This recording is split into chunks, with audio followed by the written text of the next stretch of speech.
বিশেষ কাৰণত ভিডিঅ'টো বনাইছোঁ আজি আৰু এতিয়া আহি আছোঁ আমি গুৱাহাটী আমনি পাইছোঁ চাহ খাই অলপমান ৰিফ্ৰেছমেণ্ট হৈ ল'লোঁ মানে আৰু দেখা পাইছে এইফালে ফাদাৰ আৰু মই দুটাই চাৰ্ট দুটা অকণমান দেখা পাইছে ছেইম মানে এইটো চেক আৰু এই বিশেষ কাৰণত মানে ভিডিঅ'টো বনালোঁ আৰু বিশেষ মানুহ এগৰাকীক মানে থেংক ইউ জনাবৰ কাৰণে এই দুইটা চাৰ্ট মানে শুনে মানে গিফ্ট দিছে আমাক ফাদাৰকো দিছে মোকো দিছে তাই এটা সপোন আছিলে মানে নিজৰ চাকৰিৰ পইচাৰে মানে নিজৰ দেউতাকক কিবা এটা গিফ্ট কৰা কিন্তু সেইখন সৌভাগ্য নহ'লে তাই সোনকালে ঢুকাই থাকিলে দেউতাক 2009 চনতে ঢুকালে এটা বিশেষ কাৰণত কেতিয়াবা কম সেই গোটেইখিনি কথা ক'বলৈ মন আছে মোৰ তো দেউতাকক দিব নাপালে যেতিয়া চ' ভাবিছে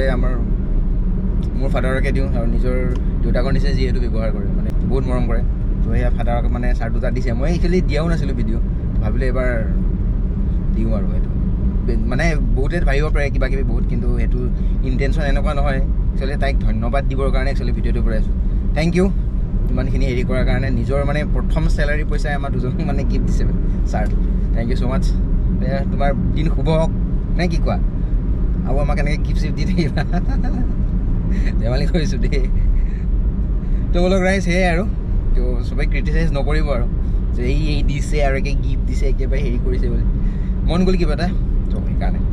অলপ গৈ আছোঁ ৰ'ব এতিয়া প্ৰথমতে দাদাৰ ওচৰত যাম তাৰপাছতে গুৱাহাটীত সোমাম